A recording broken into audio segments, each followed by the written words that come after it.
Good morning बच्चों। आज का अपना विषय प्लेटो का न्याय का सिद्धांत।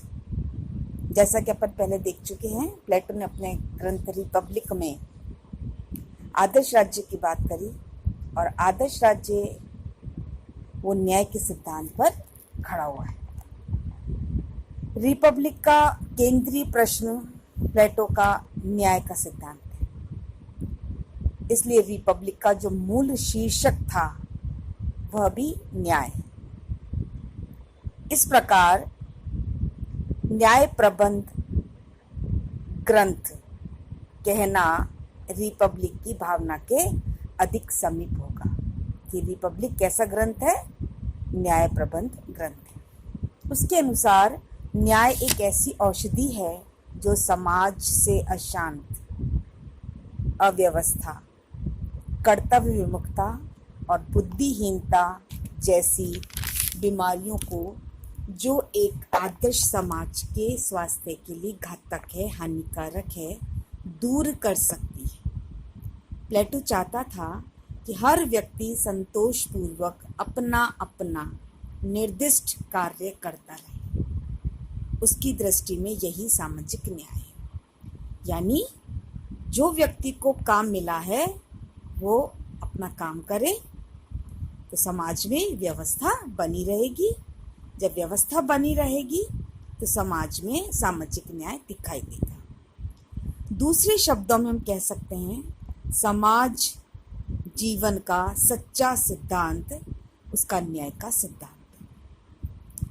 प्लेटो की रिपब्लिक का मुख्य प्रयोजन न्याय के उन सभी झूठे विचारों को, जिन्हें जनसाधारण के अज्ञान के कारण सोफिस्टों की पिछली शिक्षा ने कपटपूर्वक फैला रखा था,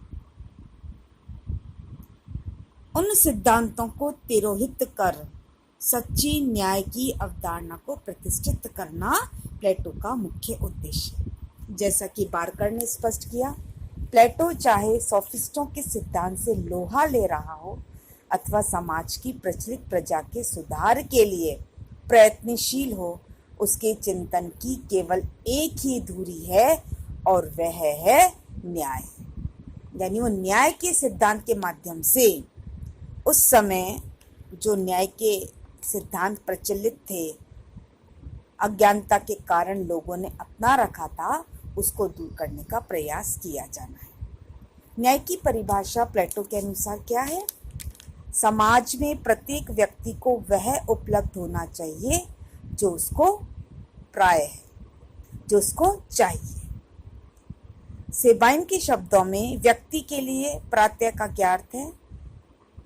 इससे उसका अभिप्राय यही है कि प्रत्येक व्यक्ति को उसकी योग्यता, उसकी क्षमता और उसकी दीक्षा शिक्षा के अनुरूप व्यवहार का पात्र समझा जाए। इसमें यही भावना अंतर्निहित है कि योग्यता के अनुसार व्यक्ति को जो भी कार्य सौंपे जाएंगे उन्हें वह अपनी पूरी ईमानदारी के साथ संपादित कर सकेगा। अर्थात क्या अर्थ हुआ उसका? यदि व्यक्ति में जिस प्रकार की योग्यता, क्षमता है, जिस प्रकार उसने अपनी शिक्षा प्राप्त करी है, उसके अनुसार उसको कार्य मिलेगा तो वह संभवतः अब पूरी ईमानदारी से कार्य को संपन्न करेगा।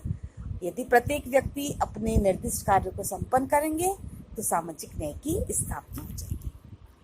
प्लेटो ने समकालीन जिन सिद्धांतों की कड़ी आलोचना करी, उसे प्रमुख सिद्धांत है प्लेटो का न्याय का परंपरावादी सिद्धांत। सेफल्स और पॉलीमार्कस ने स्पष्ट किया, जो परंपरावादी न्याय के सिद्धांत के समर्थक हैं, प्रतिपादक हैं, अपने वक्तव्यों और कार्यों में सच्चा होना और देवताओं और मनुष्यों के प्रति अपने ऋण को चुकाना न्याय है। पॉलीमार्कस आगे कहता है, मित्रों के साथ भलाई और शत्रुओं के साथ बुराई करना ही सच्चा न्याय है। कि जो अपने फ्रेंड्स हैं, जो मित्र हैं, उनके साथ अच्छा करो, भलाई करो उनकी, और जो शत्रु है उसके साथ बुरा करना, यही सच्चा न्याय है। न्याय एक ऐसी कला है जो मित्रों का हित और शत्रुओं का अहित करने में देखी और पहचानी जा सकती है। प्लेटो ने जोरदार शब्दों में इसका खंडन किया और इसके दोष बताए और कहा, यदि न्याय भलाई और बुराई करने वाली कला है तो वो अन्य कलाओं की भांति दो विरोधी प्रकार के कार्य कर सकती है।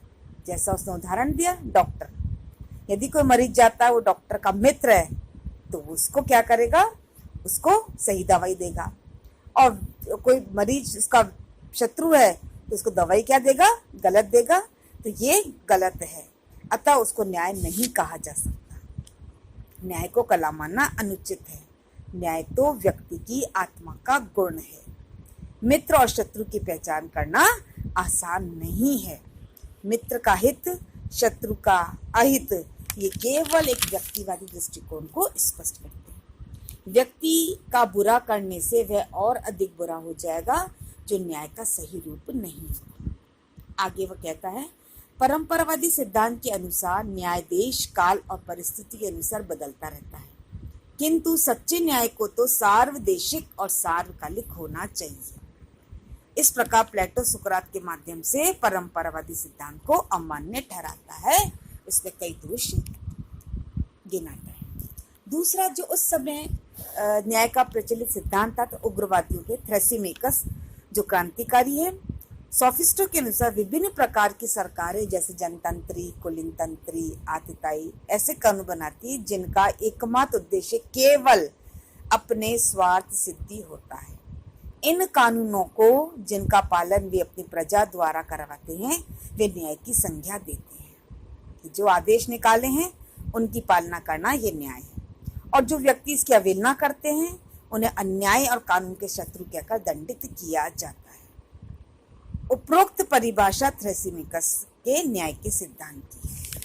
यहाँ प्लेटो इन दोनों मान्यताओं को खंडित करता है और कहता है, शासन यदि कला है तो किसी भी कला का उद्देश्य अपनी पदार्थ वस्तु को संपूर्णता प्रदान करना होना चाहिए। कला पदार्थ के दोषों को दूर करती है, न कि कलाकार की स्वार्थ सिद्धि। दूसरा जो उसने कमी बताई है उग्रवादी सिद्धांत की, प्लेटो इस सिद्धांत को अस्वीकार करता है कि अन्याय व्यक्ति न्याय व्यक्ति से अधिक अच्छा है। प्लेटो के अनुसार प्रत्येक वस्तु का अपना एक निश्चित कार्य और गुण होता है। आँख का गुण देखना है, नाक का गुण सूंघना है। इसी प्रकार आत्मा का गुण क्या है, उत्तम जीवन का व्यापन। कोई भी वस्तु अपने गुण को छोड़कर अपना स्वभाव सुलभ कार्य संपन्न नहीं कर सकती है। जैसे अग्नि का काम जलाना, यदि वह अपना